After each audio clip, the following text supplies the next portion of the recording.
여러분, 제자의 뜻이 뭘까요? 제자가 뭐예요?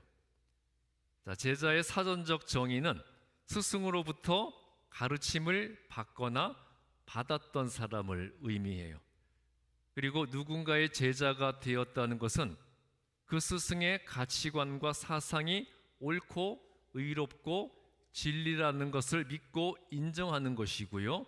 또 거기에 그치지 않고 자신도 그렇게 되려고 하는 의지와 노력까지 포함하는 의미입니다. 즉, 제자가 되었다는 것은 자기 스승처럼 되겠다는 그런 의미가 된다는 거죠. 자, 그렇다면 예수님의 제자도 같은 의미예요. 예수님의 제자. 여러분, 누가 예수님의 제자이고 어떤 사람이 예수님의 제자일까요? 예수님의 제자.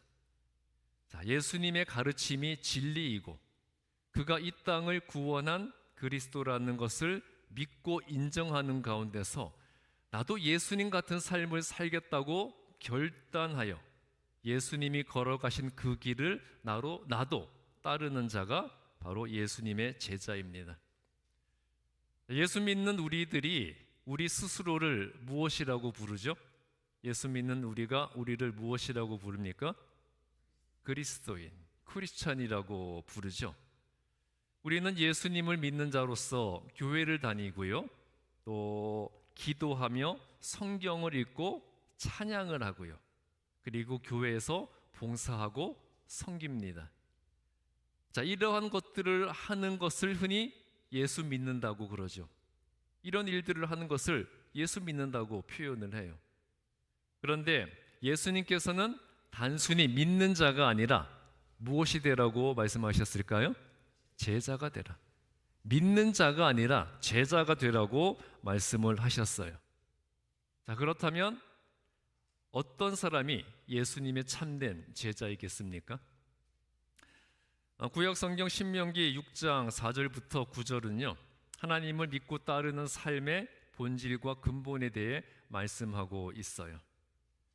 하나님을 믿는다는 것은 단순히 하나님에 대한 지식을 배우는 것이 아니라 하나님을 온 마음과 뜻을 다해서 사랑하고 그 말씀을 삶 속에 새기는 것을 말해요.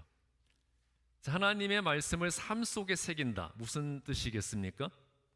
하나님의 말씀을 삶 속에 새긴다는 것은 하나님의 말씀과 명령과 계명을 우리 삶 속에서 그대로 실천하고 행하는 것을 말해요. 신명기 6장 4절에서 하나님이 이렇게 말씀을 하시죠.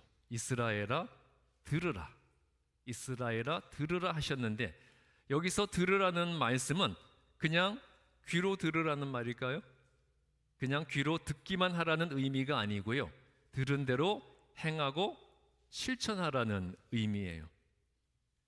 자, 이스라엘은 하나님께 선택된 선민이었기 때문에 하나님께 선택된 자들은 하나님의 말씀을 듣고 들은 대로 행해야 한다는 것을 알려주시고 있습니다. 자, 그렇다면 이 말씀은요, 오늘날 새로운 영적 이스라엘로 선택된 그리스도인들이 예수님의 제자가 되기 위해서 반드시 들어야 할 말씀인 겁니다.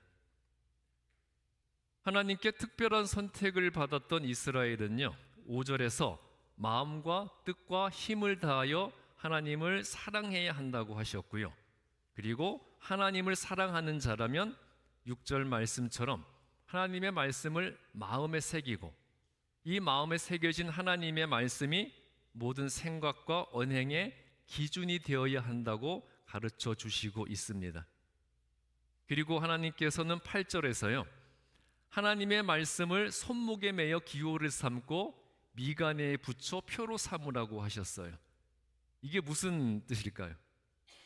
사람의 손이 의미하는 게 뭘까요? 사람의 손.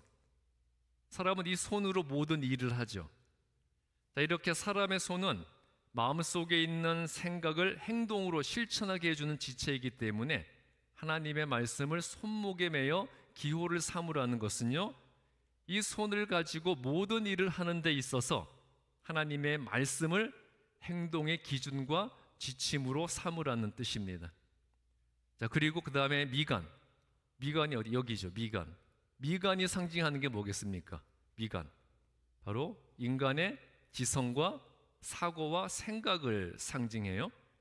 그렇다면 하나님의 말씀을 미간에 붙여서 표로 삼으라는 것은 바로 하나님의 말씀을 우리 모든 생각과 판단의 기준으로 삼으라는 의미였어요.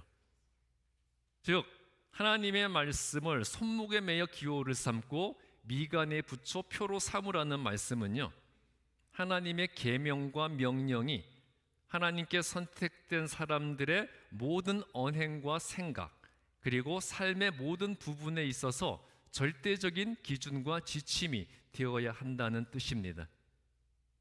그런데 유대인들은 이 말씀을 문자적으로 받아들였어요. 그래서 오늘 이 신명기 본문 말씀을 작게 적어가지고 경문갑이라고 하는 성구함에 담아서 이마와 이 팔에 부착하고 다니게 되었습니다. 여러분, 유대인들이 저렇게 이마와 팔에 작은 상자 달고 다니는 거 보셨죠? 그게 바로 이 말씀을 그대로 적어가지고 저렇게 경문갑이라는 성구함에 담아서 달고 다니는 거예요.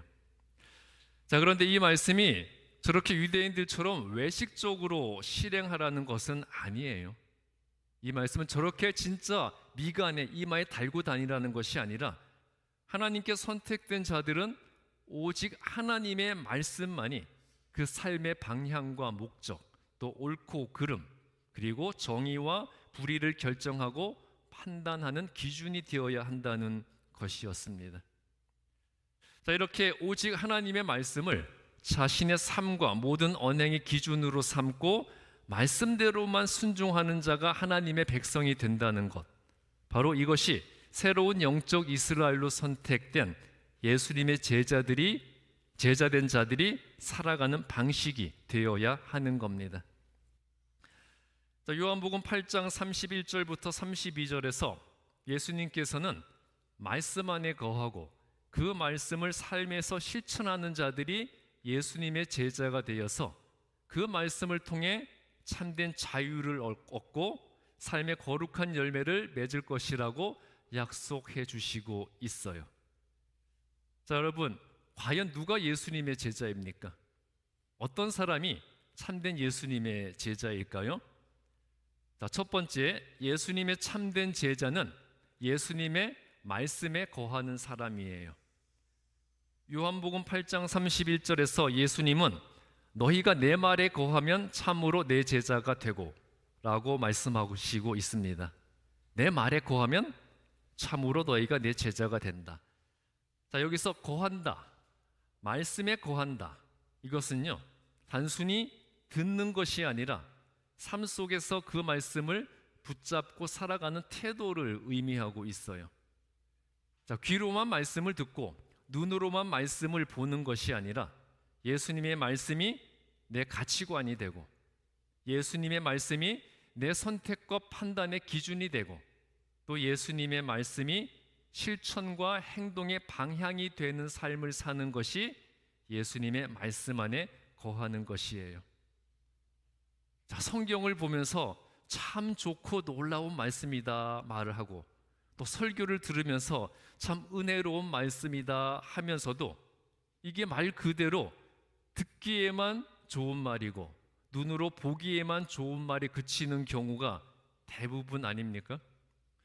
여러분, 성경 보면서 참 은혜로운 말씀이다, 놀라운 말씀이다, 그래서 어쨌다고요?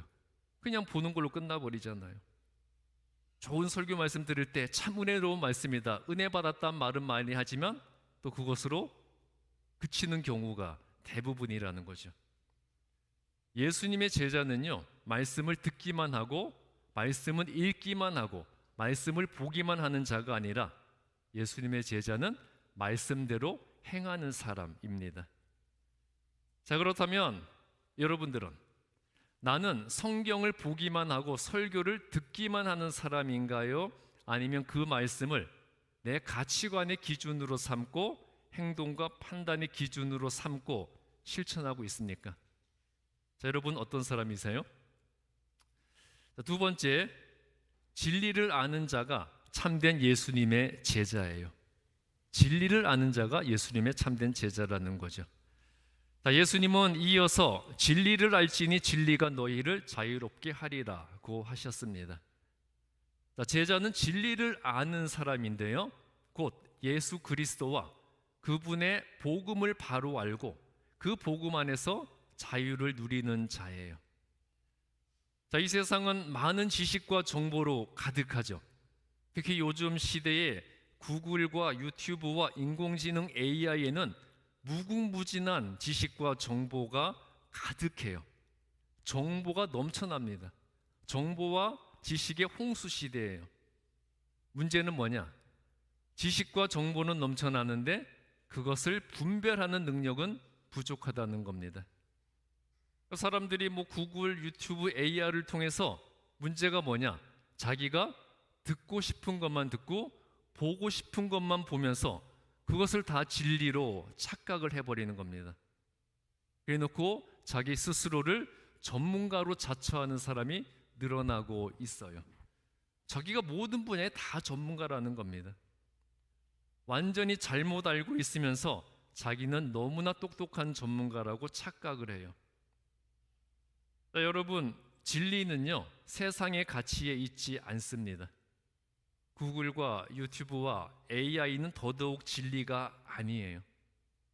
그러니까 세상에서 영원한 가치를 찾고 구글과 유튜브와 AI에서 진리를 찾으려고 하지 마세요.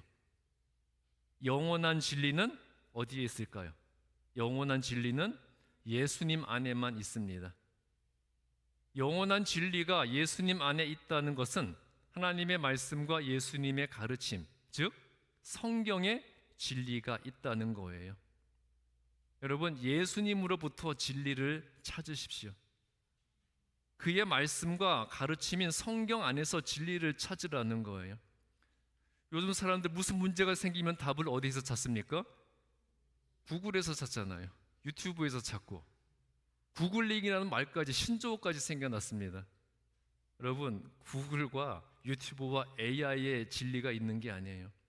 내 모든 문제에 대한 해답을, 그 진리를 성경 안에서 찾아야 하는 겁니다. 요즘에 구글과 유튜브를 포함해서 소셜미디어를 사용하는 시간을 과감하게 좀 줄이시고요. 그런데 소셜미디어 사용하는 시간을 줄이라고 하니까 그 줄인 시간을 다른 소셜미디어 사용하는 시간에 투자를 하더라고요. 즉, 유튜브 좀 그만 보라 그러니까 유튜브 대신 페이스북을 보고, 페이스북 좀 그만 보라 그러니까 그 대신 인스타그램을 하고, 그런 식이라는 거예요. 자, 여러분, 소셜미디어 사용하는 시간을 과감하게 줄이시고요. 그 줄인 시간을 말씀과 기도를 위한 시간으로 전환해 보십시오.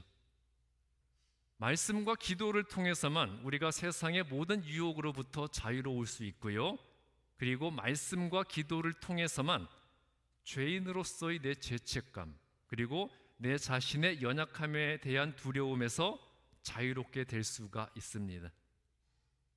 예수님을 제대로 아는 사람만이 두려움과 불안이 아니라 자유와 평안 가운데 살아갈 수 있게 되는 겁니다.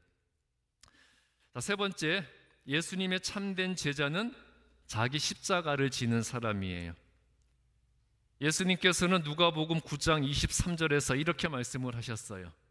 아무든지 나를 따라오려거든 자기를 부인하고 날마다 자기 십자가를 지고 나를 따를 것이니라. 어떤 사람이 이 말씀을 읽고 예수님을 위해서 전적으로 헌신하기를 결단한 후에 자신의 아내에게 이렇게 말을 했습니다. 내가 이제부터 예수님과 교회를 위해서 전적으로 헌신하기로 했으니까 이제 당신도 교회에서 내가 하는 일을 똑같이 함께 해야 한다. 아내는 좀 의아한 거예요. 아니, 나는 교회에서 내가 좋아하는 일, 내가 잘하는 일을 하면 되는 거지 왜 당신이 하는 일을 똑같이 해야 하는 거냐. 그러자 이 남편은 예수님께서 자기를 부인하고 날마다 자기 십자가를 지라고 하지 않았느냐. 자기를 부인하고 자기 십자가를 져라. 자기 부인과 함께 자기 십자가를 지라는 말 아니냐. 그러니까 내 부인인 당신하고 내 십자가를 함께 져야 한다. 그렇게 주장을 했대요. 여러분, 예수님의 십자가는요, 예수님의 제자는요, 자기 십자가를 누가 져야 돼요? 자기 십자가를 자기가 져야지 남이 지게 해서는 안 돼요. 제자는 예수님을 따르는 사람이고요. 예수님을 따르는 길은 바로 자기를 부인하고 자기 십자가를 지는 길입니다. 여기서 자기를 부인한다는 것은요, 자기 욕심과 탐욕을 내려놓고요, 자기가 가장 중요하게 여기던 세상의 가치를 포기하고 자기 생각과 의지와 판단을 따르는 것이 아니라 예수님의 말씀과 가치를 따르는 거예요. 이것이 자기를 부인한다는 것입니다. 그리고 자기 십자가를 진다는 것은요, 내가 원하는 일을 하는 것이 아니라 예수님이 내게 원하시는 일과 예수님이 내게 하라고 하신 일을 하는 것, 그게 자기 십자가를 지는 거예요. 설령 그 일이, 그것이 내가 원하지 않고 나에게 불편과 손해를 가져다 주더라도 그럼에도 불구하고 예수님이 말씀하셨기 때문에 그대로 따르는 것이 자기 십자가를 지는 일입니다. 자, 오늘날 예수 믿는다는 많은 사람들이 이 편안한 신앙, 부담 없는 신앙을 원해요. 그래서 교회에 등록하지 않고 그냥 예배만 왔다 갔다 할 수 있는 대형 교회를 많이 선호를 합니다. 자, 그런데 교회에서 봉사와 헌신이 요구되면 자신이 헌신할 수 없고 봉사할 수 없는 이유를 몇 가지를 만들 수 있을까요? 봉사와 헌신을 요구하면 내가 봉사할 수 없고 헌신할 수 없는 이유를 몇 가지나 만들 수 있을까요? 500가지 이상 만드는데 능숙하다고 합니다. 자, 그러면서 나는 바쁘니까 다른 사람 시키라고 그래요. 그 가운데 조금이라도 신앙적 양심의 가책이나 죄책감이 들면 어떻게 할까요? 돈으로 대체하려고 하죠. 그냥 헌금하겠다고. 그리고 헌금했으니까 됐다고 생각하고 무조건 돈으로 해결을 하려고 합니다. 이게 어떤 태도예요? 완전히 얼마면 돼? 그런 자세인 거죠. 완전히 하나님을 거지 취급하는 자세예요. 하나님은 돈이 필요한 것이 아니라 내가 필요하시다는데, 하나님은 나를 필요로 하시는데, 그런 하나님께 우리는 그냥 돈이나 받고 떨어지세요, 그런 태도를 취한다는 겁니다. 자, 하나님을 거지 취급한 사람을 하나님은 어떻게 취급해 주실까요? 하나님을 거지 취급한 사람, 하나님도 거지 취급하는 게 당연한 것 아니겠습니까? 자, 예수님을 믿는다고 하면서도 예수님은 믿지만 제자가 되지 못한 자들은요, 예수님을 위해서 불편을 감수해야 하고 고난까지도 감당해야 할 이유를 도무지 알지 못하고요, 그럴 의지도 전혀 없습니다. 나는 축복받아 부자 되어서 잘 살고 편안하게 살려고 예수 믿었지 손해보고 고난당하려고 예수 믿지 않았다, 당당하게 말을 합니다. 그런데 분명한 것은요, 예수님은 자신을 통해 잘 먹고 잘 살라고 말씀하신 적이 있습니까? 있어요, 없어요? 그런 말씀하신 적 없습니다. 예수님은 예수님을 위해서 자기 십자가를 지는 자가 참된 제자라고 하셨어요. 그러므로 제자는 불편함과 고난까지도 감당할 준비가 되어 있는 사람이에요. 예수님을 위해 고난과 불편까지도 감당할 준비가 되어 있는 사람, 이런 사람이 예수님의 제자라는 겁니다. 그런데 예수님을 위해서 불편과 고난까지 감당하는 제자가 아닌데도 세상에서 번영하고 성공하고 출세를 했다면 그것이 예수님이 주신 축복일까요? 예수님을 위해 고난과 불편함까지 감당하는 제자 아니에요? 그런데 성공하고 출세하고 번영했어요. 자, 그것이 예수님이 주신 축복일까요? 모르시겠습니까? 자, 절대 아닌 거죠. 자, 그렇다면 예수님이 주시지 않은 것을 축복으로 여기면서 사는 자들의 미래가 어떻게 될 것인가? 그것은 제가 굳이 말씀드리지 않아도 잘 알 수가 있습니다. 자, 그렇다면 나는 오늘도 내 십자가를 지고 주님을 따르고 있는지, 아니면 내 삶의 중심은 여전히 나인지 스스로 솔직하게 판단해 보시기 바랍니다. 네 번째로 사랑으로 행하는 자가 예수님의 참된 제자예요. 요한복음 13장 35절에서 예수님은 이렇게 말씀하셨어요. 너희가 서로 사랑하면 이로써 모든 사람이 너희가 내 제자인 줄 알리라. 제자는 사랑으로 사는 사람입니다. 사랑으로. 말만이 아닌 행동으로, 말이 아닌 삶으로 사랑을 드러내요. 예수님의 사랑은 어떤 사랑이었습니까? 예수님은 누구까지 사랑하셨어요? 원수까지 사랑하셨습니다. 그러므로 예수님의 제자라면 이기적인 감정을 넘어서 십자가의 사랑을 실천하는 사람이 되어야 돼요.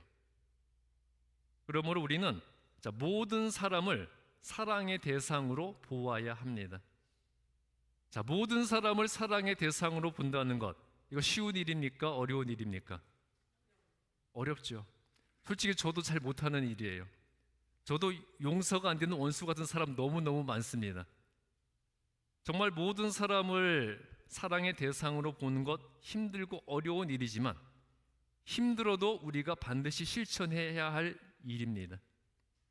여러분, 생각만 하면 치가 떨리는 사람, 원수 같은 사람, 절대 용서가 안 되는 사람이 있습니까? 없습니까?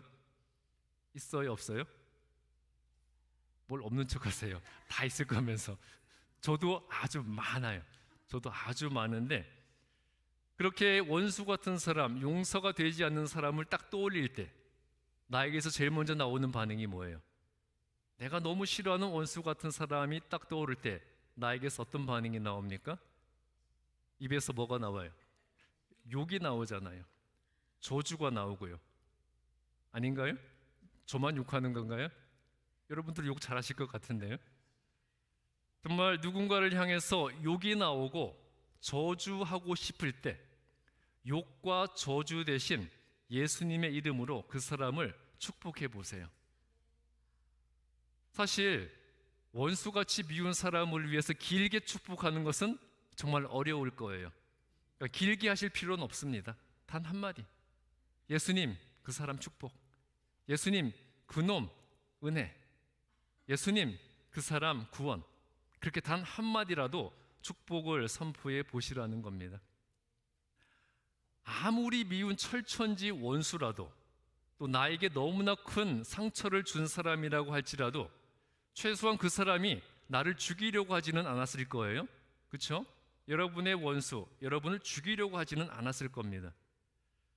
예수님은 자신을 죽이려는 자들을 용서해달라고 하나님께 구했습니다.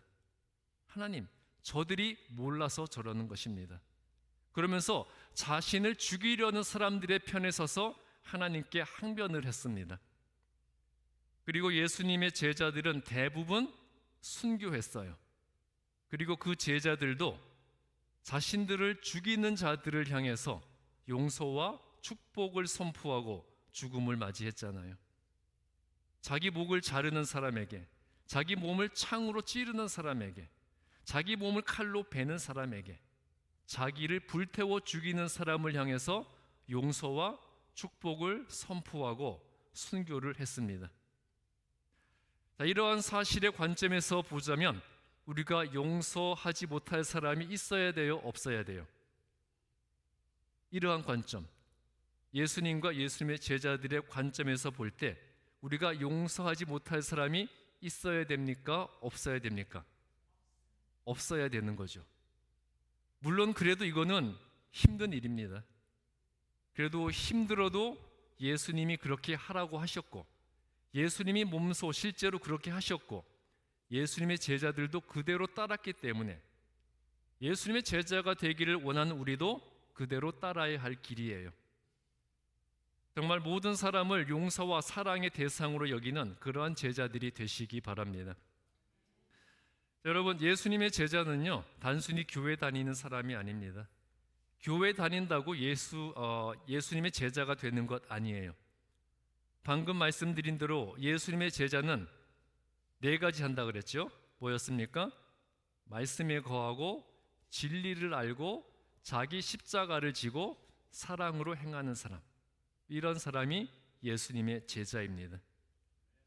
오늘 이 말씀을 통해서 우리 모두가 스스로에게 다시 한번 자문해 보면 좋겠어요. 나는 진정한 예수님의 제자인가? 나는 진정한 예수님의 제자인가? 예수님은 지금도 우리를 제자로 부르시고 계십니다. 나를 제자로 부르시는 예수님의 부르심에 응답해서 내 삶으로 예수님을 따르고 섬기는 진짜 제자들이 되시기를 주님의 이름으로 축복합니다. 기도하겠습니다. 우리를 사랑하시는 주님, 예수님을 믿는 우리 모두가 예수님의 제자가 되기까지 인도하여 주시옵소서. 단순히 교회만 다니는 것이 아니라 말씀에 거하고 진리를 알고 자기 십자가를 지며 사랑으로 사는 진정한 예수님의 제자가 되게 하여 주시옵소서. 내 삶으로 예수님을 따르는 진짜 제자가 되게 하여 주실 것을 간구하며 예수님 이름으로 기도했습니다. 아멘.